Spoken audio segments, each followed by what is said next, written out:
Assalamualaikum warahmatullahi wabarakatuh.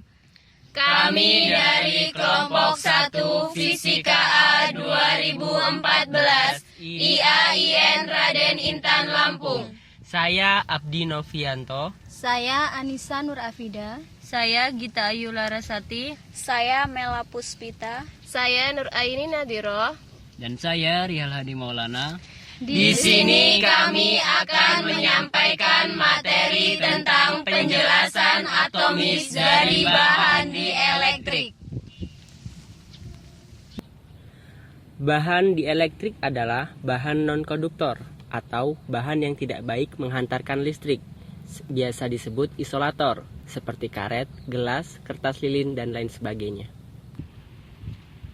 Ketika suatu bahan dielektrik dimasukkan di antara keping-keping kapasitor, kapasitansinya akan meningkat. Jika dielektrik memenuhi ruangan antar kepingnya, kapasitansinya naik sebesar faktor K, yang dikenal dengan konstanta dielektrik. Perlu diingat bahwa nilai K berbeda dari setiap bahan dielektrik. Gambar berikut ini adalah kapasitor tanpa bahan dielektrik.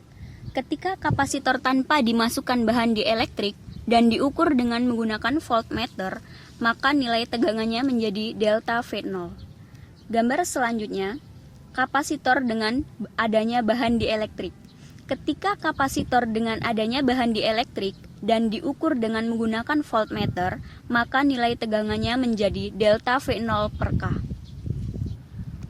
Dari penjelasan tersebut, kita dapat mengetahui bahwa ketika suatu kapasitor dimasukkan bahan dielektrik, maka beda potensialnya akan berkurang. Hal ini karena medan listriknya turun. Sehingga jika medan listrik tanpa bahan dielektrik adalah E0, maka ketika medan listrik dengan adanya bahan dielektrik menjadi E sama dengan E0 per K.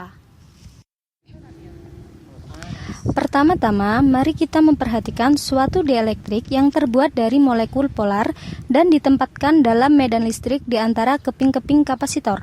Dipol-dipolnya, yaitu molekul-molekul polar yang berfungsi sebagai dielektrik, arahnya acak tanpa adanya medan listrik, seperti yang ditunjukkan pada gambar A. Nah, ketika terdapat medan eksternal E0, akibat muatan pada kapasitor, torsi akan bekerja pada dipol-dipol itu. Hal ini menyebabkan dipol-dipol tersebut lebih terarah sesuai dengan medan seperti yang ditunjukkan pada gambar B. Sekarang kita dapat menjelaskan bahwa bahan dielektriknya terpolarisasi, yaitu suatu keadaan di mana dua sisi yang berlawanan dari bahan dielektrik mengandung muatan yang berlawanan. Seberapa besar kesesuaian arah dari molekul dengan arah dari medan listrik bergantung pada suhu dan kuat medannya. Pada umumnya, keduanya akan makin searah jika suhunya menurun dan kuat medan listriknya makin besar. Jika molekul-molekul dielektriknya adalah nonpolar, maka medan listrik akibat keping-kepingnya menghasilkan suatu pemisahan muatan dan suatu momen dipol yang terinduksi. Momen yang terinduksi ini cenderung searah dengan medan eksternal dan dipolarisasikan. Dengan demikian, kita dapat mempolarisasikan sebuah dielektrik dengan medan luar tanpa mempedulikan apakah molekul itu polar atau nonpolar. Setelah memahami gagasan-gagasan ini, sekarang kita perhatikan satu irisan bahan dielektrik yang ditempatkan di antara keping-keping kapasitor sedemikian sehingga dielektrik ini berada dalam medan listrik homogen E0, seperti yang ditunjukkan pada gambar B. Medan listrik akibat keping-keping ini mempunyai arah ke kanan dan mempolarisasikan bahan dielektriknya. Efek neto pada dielektrik adalah pembentukan dari suatu rapat muatan permukaan positif yang terinduksi, yaitu positif sigma induksi di sebelah kanan dan dengan nilai yang sama besar dengan rapat muatan permukaan negatif, yaitu min sigma induksi di sebelah kiri, seperti yang ditunjukkan pada gambar C.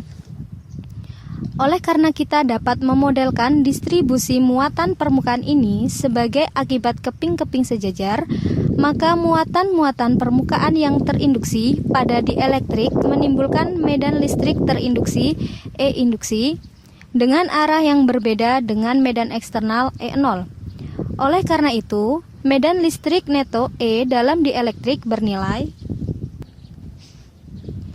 E sama dengan E0 min E induksi. Pada kapasitor keping sejajar yang ditunjukkan pada figur berikut, medan eksternal E0 dihubungkan dengan rapat muatan sigma kecil pada keping oleh persamaan E0 sama dengan sigma kecil per epsilon 0. Medan listrik yang terinduksi dalam dielektrik dihubungkan dengan rapat muatan yang terinduksi sigma kecil induksi oleh persamaan E induksi sama dengan sigma kecil induksi per epsilon 0. Oleh karena E sama dengan E0 per K sama dengan sigma kecil per K epsilon 0, disubstitusikan ke dalam persamaan berikut sehingga menghasilkan karena E sama dengan E0 min E induksi, maka sigma per K epsilon 0 sama dengan sigma kecil per epsilon 0 min sigma kecil induksi per epsilon 0. Sigma kecil induksi per epsilon 0 sama dengan sigma kecil per epsilon 0 min sigma kecil per K epsilon 0. Jadi, sigma kecil induksi per epsilon 0 sama dengan K sigma kecil min sigma per K epsilon 0. Sehingga sigma kecil induksi sama dengan E0 bukan E tapi epsilon 0 dikali K kali sigma kecil min sigma kecil per K kali epsilon 0, sehingga sigma kecil induksi sama dengan K kali sigma kecil min sigma kecil per K. Oleh karena sigmanya sama, maka dapat dikeluarkan menjadi K min 1 per K kecil dikali sigma kecil.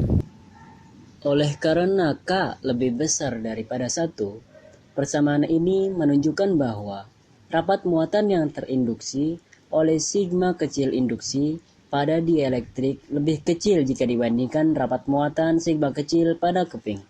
Sebagai contohnya, jika K sama dengan 3, kita melihat bahwa rapat muatan yang terinduksi adalah 2/3 dari rapat muatan keping-kepingnya.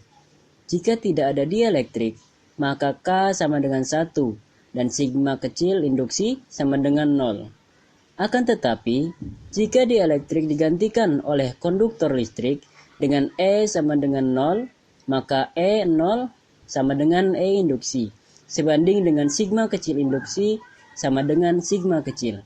Artinya, muatan permukaan yang terinduksi pada konduktor sama besar, tetapi berbeda tanda dengan muatan pada keping-kepingnya. Hal ini menghasilkan medan listrik neto pada kapasitor sama dengan 0. Setelah kita mengetahui teorinya, kita akan menuju ke contoh. Jika kapasitor keping sejajar dengan jarak antar keping D mempunyai kapasitas C0 sewaktu dielektriknya tidak ada, berapa kapasitasnya ketika irisan bahan dielektrik dengan konstanta dielektrik K dan ketebalan 1/3 D dimasukkan di antara keping-kepingnya? Kita ketahui di dalam gambar ada 2 keping sejajar. Kemudian diletakkan dielektrik di antara 2 keping sejajar. 2 keping sejajar ini memiliki jarak yaitu D. 1/3 D merupakan jarak dari dielektriknya dan 2/3 D merupakan jarak ruang kosong di antara dielektrik dengan 2 keping sejajar. Sehingganya, untuk melihat kapasitas dari dielektrik, maka disimbolkan dengan C1, yaitu menggunakan rumus K eksternal A per D per 3. Dan untuk ruang hampa yang tidak ada dielektriknya, disimbolkan dengan kapasitas C2 dengan rumus X0 A per 2D per 3. Maka besar kapasitansinya adalah 1/C, sama dengan 1/C1 ditambah 1/C2. Kita menggunakan ini karena kita asumsikan dua kapasitor ini merupakan kapasitor yang dirangkai seri. Sehingganya 1/C sama dengan 1 K X0 A per D per 3 ditambah 1 per X0 A per 2D per 3. 1/C sama dengan D per 3K X0 A plus 2D per 3 X0 A. 1/C sama dengan D plus 2DK per 3K X0 A. 1/C sama dengan D buka kurung 1 plus 2K tutup kurung per 3K X0 A. 1/C sama dengan buka kurung D per X0 A tutup kurung buka kurung 1 plus 2K per 3K tutup kurung. Sehingganya C sama dengan buka kurung X0 A per D tutup kurung buka kurung 3K per 1 plus 2K tutup kurung. Demikianlah penyampaian materi dari kelompok kami. Apabila ada kesalahan, kami mohon maaf. Wassalamualaikum warahmatullahi wabarakatuh.